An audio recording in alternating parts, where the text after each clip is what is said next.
오늘 읽은 말씀은요, 예수님의 공생애에 처음 일어난 앞부분에 초기에 일어난 일입니다. 아주 중요한 두 가지 일이 있었는데 그것은 마태복음 3장 뒷부분에 하나가 기록되어 있습니다. 요단강에서 세례받으셨다는 것입니다. 예수님은 세례받으실 이유가 없으신 분이신데요, 세례라고 하는 것은 우리가 죄인임을 우리 스스로 벗겨낼 수 없는 이 죄 때문에 받는 것인데, 예수님은 그런 분이 아니심에도 불구하고 세례를 받으셨습니다. 그 이유가 있는 것이죠. 그리고 세례를 받으시자마자 오늘 두 번째 일이, 아주 중요한 일이 일어났습니다. 마태복음 4장에서 읽은 말씀이고, 오늘의 말씀의 제목은 광야 같은 세상에서입니다. 1절과 2절을 우리가 읽었는데요, 다시 제가 읽으면 이렇습니다. 그때에, 세례 받자마자, 그런 뜻입니다. 예수께서 성령에게 이끌리어 마귀에게 시험을 받으러 광야로 가사 40일을 밤낮으로 금식하신 후에 줄이신지라. 예수님이 어디를 무슨 일 때문에 찾아가시다가 동네로 어디 들어섰는데 잘못 들어가지고 골목길을 헷갈려서 길을 잃어버려서 어떻게 하다 보니까 광야까지 갔다, 그런 말씀이 아닙니다. 오늘 성령께서 예수님을, 성자 예수님을 어떤 뚜렷한 목적, 이유가 있어서 광야로 예수님은 이끌려 나가셨습니다.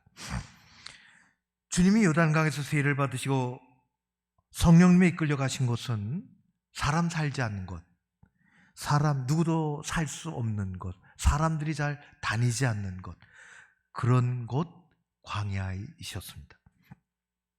그것에서 우리가 잘 아는 것처럼, 자주 살펴보는 것처럼 세 가지, 사탄의 세 가지 아주 기본적인 시험을 받으셨죠. 유혹을 당하셨습니다.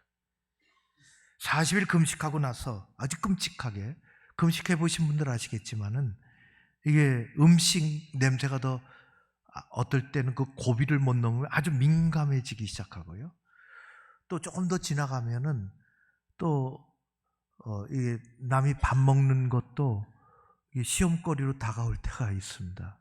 40일을 금식하셨는데요, 이게 지천이 음식같이 보일 때가 있습니다. 거기다 대고 돌이 많은 동네에서 돌을 떡덩이가 되라고 하는 아주 야비로운 그 유혹을 했습니다.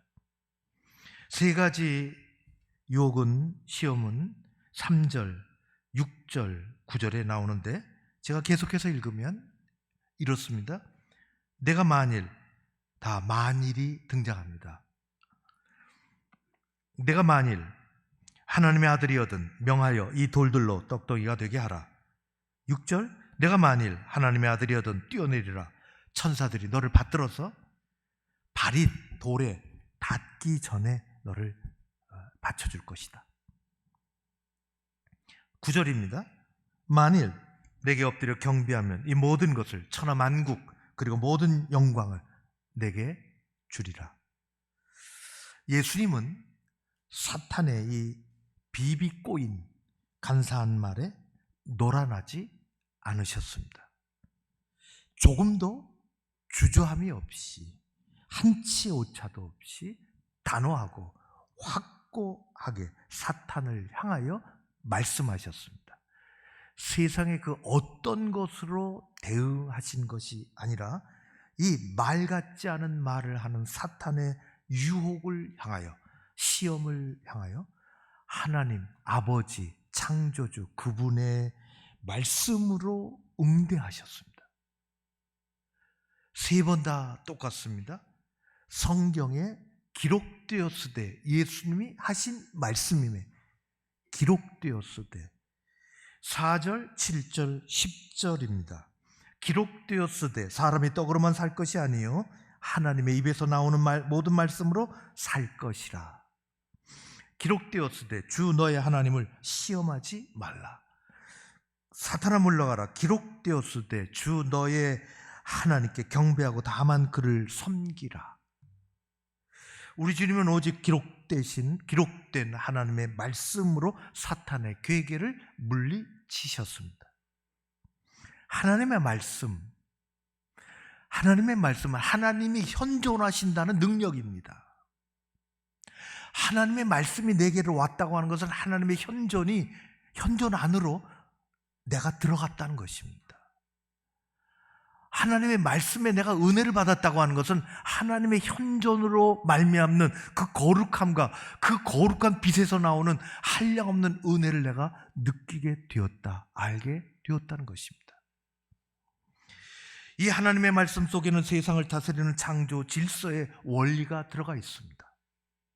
이 하나님의 말씀 속에는 간악한 사탄을 물리치는 놀라운 능력이 우리에게는 없지만 말씀 속에 있습니다. 이 하나님의 말씀 속에는 사람의 영과 혼을 찔러 쪼개는 권능이 있으며 이 하나님의 말씀 속에는 죄를 소멸하고 죄인을 구원해주는 생명력이 가득합니다. 주님께서 광야에서 만난 이 일을 통해서 우리들이 도대체 예수의 사람들이 광야 같은 세상에서 어떻게 살아야 하는지를 보여주고 계시는 것입니다. 신구약에 광야가 여러 번 도처에 광야가 등장하는데 아쉽게도 우리나라에는 광야가 없습니다. 차 타고 이 가을에 지나보면 아름답게 그지없어요. 숲도 있고요, 열매도 맺히고 깊은 산 속에는 물도 흐르고 또 들판에 어제 잠깐 나가보니까 노란 들판이 말이죠, 얼마나 풍요로운 가을을 우리에게 보여주는지 모릅니다. 우리나라에는 광야가 없습니다. 그러나 성경에 조금만 들어가면 우리는 광야를 볼 수가 있습니다. 비행기 타고 가면 광야를 체험할 수가 있습니다. 40년, 400년 동안 이스라엘 사람들이 애굽에 종사를 했죠. 하나님께서 모세를 세워서 그곳으로 다시 돌려보내서 유월절 그 밤에 200만 명이 넘는 사람들을 일시에 애굽에서 구해 주셔서 저 다른 곳으로 보내십니다. 얼마나 감격스러울까요? 자기네 힘이 작용한 것은 하나도 없습니다. 손 하나 까딱하지 않았습니다. 자유가 없는 노예의 땅 애굽에서 벗어났습니다. 하나님이 출애굽을 시킨 것이죠. 그들에게는 더 이상 압제가 없습니다. 자유가 있습니다. 바로가 더 이상 행사를 할 수 없는, 그 권력을 행사할 수 없는 곳으로 나왔습니다. 여인들이 아기를 낳는 이 가정의 축복을 감시받아야 되는 그 감시도 없습니다. 무서운 눈초리가 없어요. 고된 노동의 현장에서 휘둘리는 해초리가 없습니다. 얼마나 감격스러울까요? 가야 할 곳이 정해져 있습니다. 애굽 땅에서 탈출하는 것이 끝나는 것이 아니라 그들은 탈출이 끝이 아니라 그것은 시작에 불과합니다. 어디로 가야 할까요? 우리가 잘 아는 것처럼 젖과 꿀이, 우리가 그렇게 표현하는 성경의 표현대로 젖과 꿀이 흐르는 그것이 최종 목적지요. 목적은 뭘까요? 목적은 하나님의 백성이 되어서 자유와 이 해방, 구원을 누리며 하나님을 기뻐하며 그 말씀을 붙잡고 살아가는, 그리고 예배드리는 삶을 그곳에서 살라고 하는 것이 최종 목적지에서의 최종 목적입니다. 그들이 가야 할 그 땅, 그런데 그 땅은 야 빨리 나가라 그런다, 출애굽해야 되겠다, 이것저것 아끼던 거 싸들고 이삿짐 꾸러미 몇 개 해가지고 하루아침에 간단하게 이사 가야 하는 그런 곳이 아닙니다. 하루 이틀 걸리는 것이 아니에요. 한두 해 가야 되는 곳이 아닙니다. 자그마치 40년을 광야를 지나갔습니다. 왜 그렇게 했을까요? 광야에서 그들은 출애굽하고 나서 그저 한 얼마큼 가면은 가나안 땅에 싹 들어가면은 너무너무 좋겠는데, 이삿짐 싹 풀고 괜찮겠는데, 40년의 광야, 그곳은 우리가 아는 것처럼 안전장치가 없는 곳입니다. 위험이 도사린 곳입니다. 광야는 한낮에 뜨거운 햇빛이 땅을 달구고 바위마저 검게 태웁니다. 세월을 이기지 못하는 바위들이 다 새카매졌습니다. 밤에는 차가운 공기가 살속을 파고들고 어디선가 낯선 짐승소리가 아주 기분 나쁘게 들리는 곳입니다. 광야는 사람들이 살기에 너무 거칠고 척박하고 피폐한 땅입니다. 그래서 사람들은 낮에도 광야 가기를 싫어합니다. 밤에는 말할 것도 없습니다. 사람들은 이런 광야를 일컬어서 들짐승들의 처소이고 범죄자들의 도피처이고 악한 영이 거하는 위험한 땅이라고 했습니다. 그러나 이스라엘 백성들은 광야를 건너야 합니다. 그 광야에서 성막을 만들고 예배를 드려야 합니다. 예배 드리라고 했습니다. 매일 세 끼 먹는 것으로 야 오늘 지나갔다 그렇게 하는 것이 아니라 세 끼보다도 더 중요한 하나님의 말씀을 듣는, 그 말씀의 소중함을 체험하는, 그리고 교훈받는 그런 훈련을 하는 것이 광야입니다. 순종의 훈련도 거기서 일어납니다. 출애굽한 백성들은 온실교회가 아니라 광야교회에서 광야의 훈련을 받으며 광야의 영성을 배우는 것입니다. 엑소도스, 출애굽 사건은 이스라엘 민족에게 그래서 가장 강력한 경험을 가져다 줬습니다. 광야. 그래서 신구약 성경을 관통하며 넘실거리고 흐르는 구원의 강이 있다면 그것은 출애굽이라는 것입니다. 한시도 멈추지 않습니다. 끝까지 흐릅니다. 이스라엘 사람들은 지금도 이야기합니다. 이 엄청난 사건은 과거에 일어났을 뿐만 아니라 현재 우리 가운데도 일어나는 일이고, 그리고 앞으로도 우리의 후손들이 경험할 일이라고, 이 출애굽 사건은 역사의 순간에 일어난 것이 아니라 지금도 흐르는 하나님의 역사라고 고백하고 그렇게 살아갑니다.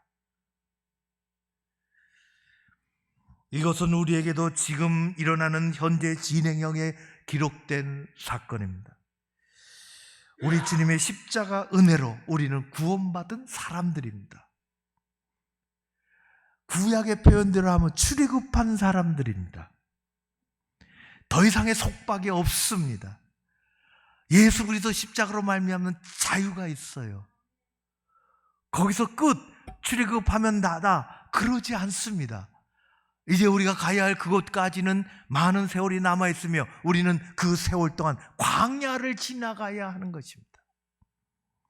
이거는 누구도 예외가 없습니다.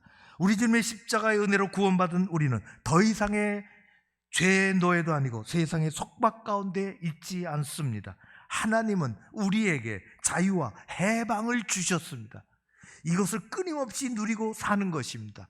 이스라엘 백성들이 출애굽하고 모든 것이 다 끝난 것이 아니고 광야를 건너가야 하는 것처럼, 예수님이 성령에 이끌리셔서 광야로 나가셨던 것처럼 우리도 예수님께서 구원해 주신 우리도 지리적인 광야가 아니라 성령에 이끌려서 인생길의 광야를 지나가야 하는 것입니다.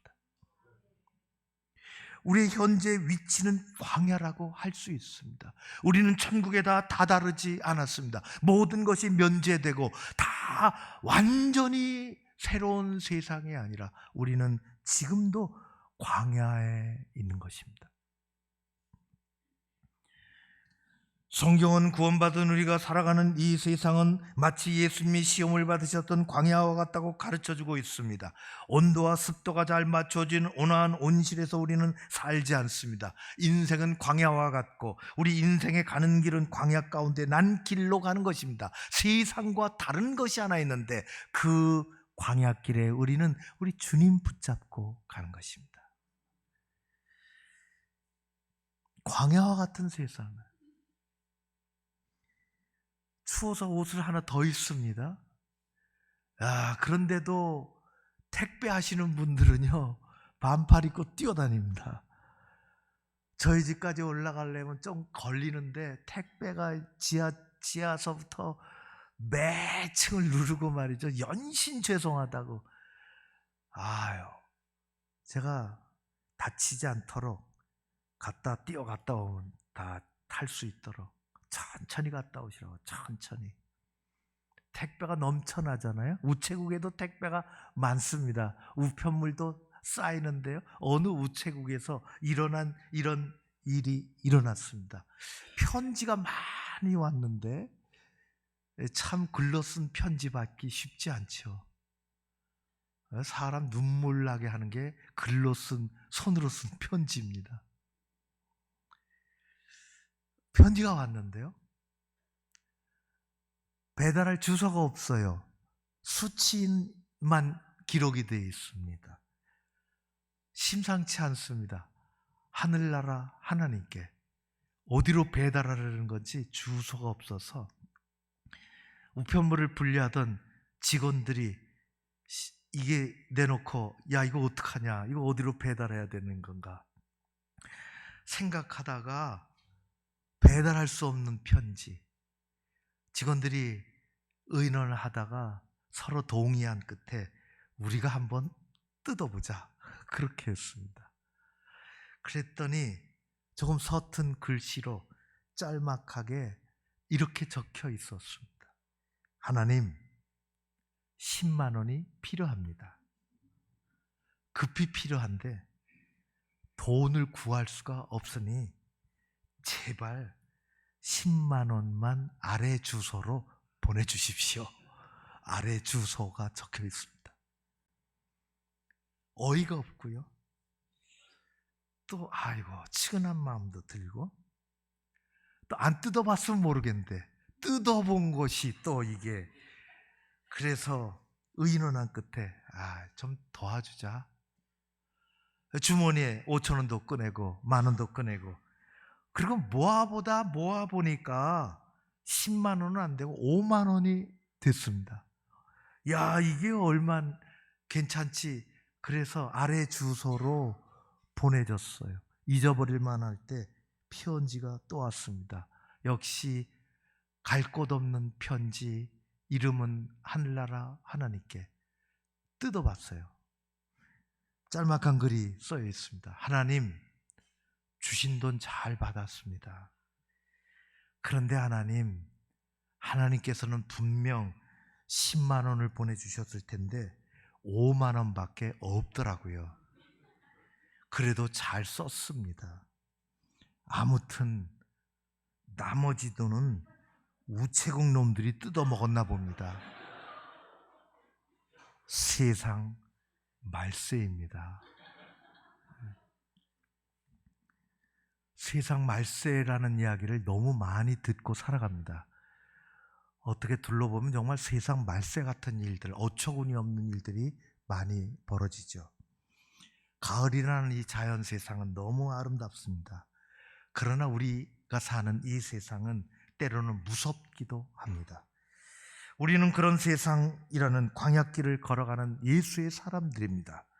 매서운 바람이 불고 이곳저곳에서 사나운 짐승들의 울음소리가 들리는 광야와 같은 세상에서 우리는 살아갑니다.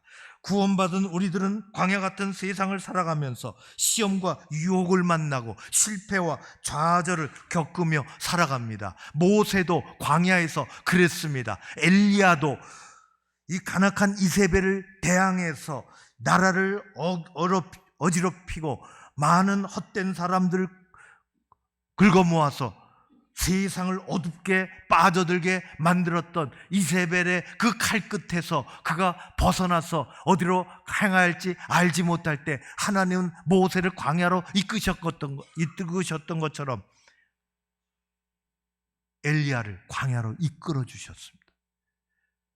광야는 어떤 사람에게는 그 사람의 인생을 위험에 빠뜨리기도 하지만은 때로는 파멸로 몰고 가기도 하지만은 반대로 어떤 사람에게는 하나님을 만나는 신령한 처소가 되는 것입니다.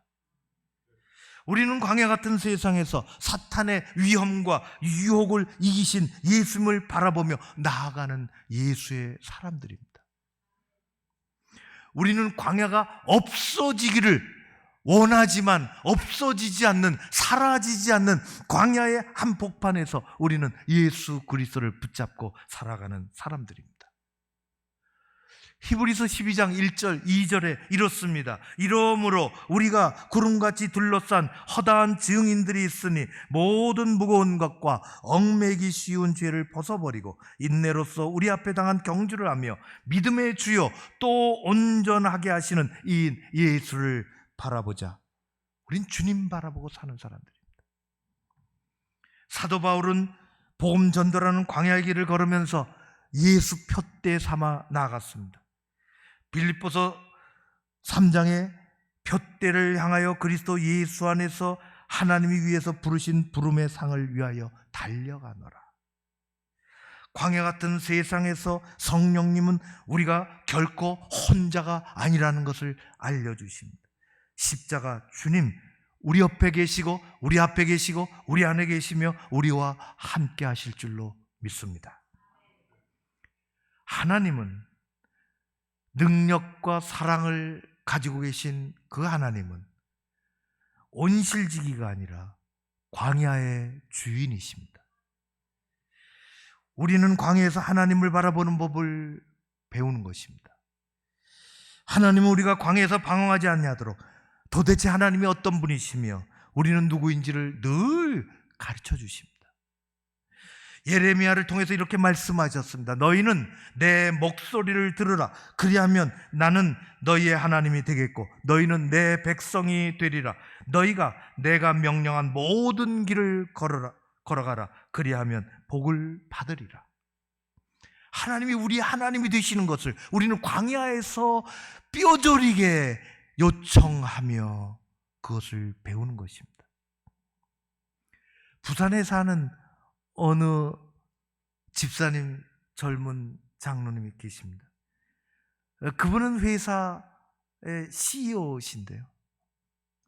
자신이 사장이라는 것보다 하나님의 백성이라는 것이 더 정체성이 훨씬 강합니다.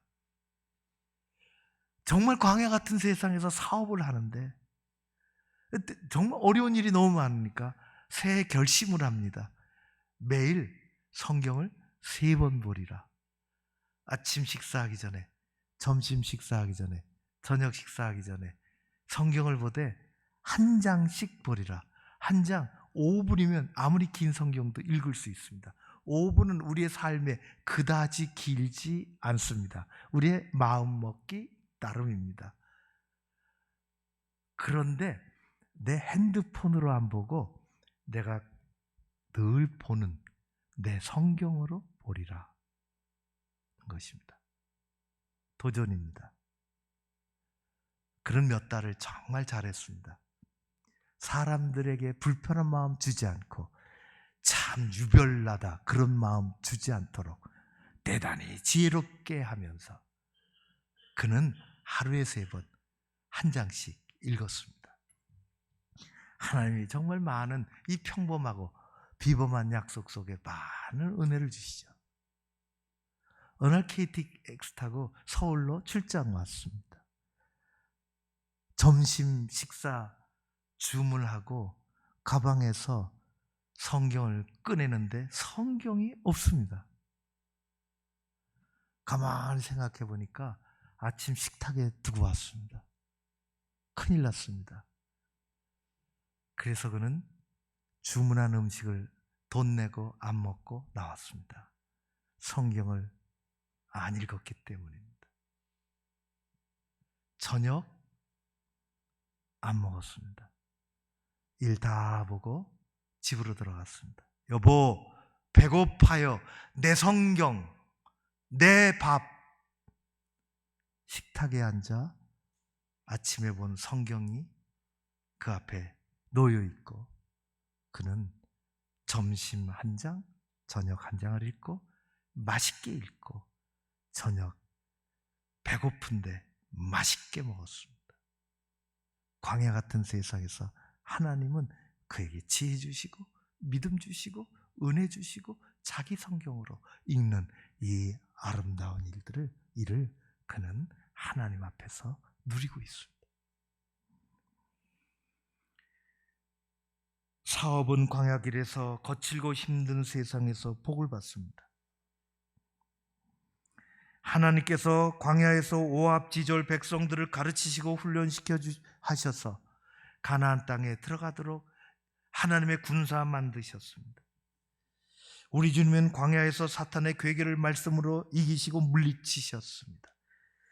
우리는 주님의 뒤를 따라가는 사람들, 광야에서 하나님을 잃지 않고 말씀으로 승리하는 삶을 누려야 하는 것입니다. 광야는 죄인들이 가는 길이 아닙니다. 성령께서 구원받은 하나님의 백성을 이끄시는 곳입니다. 광야는 파멸이 기다리는 곳이 아닙니다. 하나님을 경험하는 이 놀라운 영적인 체험을 하는 곳이 광야입니다. 광야는 생고생만 하는 무의미한 과정이 아닙니다. 축소시키고 그냥 없어도 괜찮은 그런 과정이 아니라, 광야는 여러분에게 영적인 승리를 안겨다 주는 믿음 학교입니다. 광야는 하나님의 백성에게 믿음과 순종을 배우는 훈련소가 되기도 하고 은혜의 보물 창고가 되기도 합니다. 광야는 그래서 도저히 끊을래야 끊을 수 없는 수많은 믿음의 이야기들이 지금도 일어나는 곳입니다. 가끔 간증을 듣습니다. 최고로 은혜가 되는 간증은 정말 내가 인생의 바닥에 있을 때, 어려울 때, 먹을 것도 힘들 때, 누구도 위로하려고 찾아오지 않을 때, 서름이 북받쳐서 저 어두움 속에 처해 있을 때 하나님을 어떻게 만났고 하나님이 어떻게 찾아왔냐는 눈물의 간증처럼 우리를 감동시키는 게 없습니다. 우리들은 광야에서 하나님을 새롭게 바라봅니다. 신앙의 깊이를 더해가는 것입니다. 예수 사람이 되는 것입니다. 광야에서 내리는 하늘의 만나를 맛보고 광야에서 놀라운 은혜와 기적을 체험하며 살아가는 여러분 한 사람 한 사람 되시기를 바랍니다. 좋으신 하나님은 광야의 길을 걷는 여러분들을 말씀의 품 안으로 안아주시고 보호하시고 강력한 손으로 이끌어 주실 줄로 믿습니다. 광야 같은 세상을 살아가면서 우리는 휘청거리지 않습니다. 예수님 믿음의 길을 따라 그것이 비록 좁은 길이라 할지라도 나아가는 것입니다. 광야에 때로는 길이 있습니다. 성경에 시온의 대로가 광야에서 활짝 열리는 여러분들 되시기를 주의 이름으로 축원합니다. 고마우신 아버지 하나님을 찬양합니다.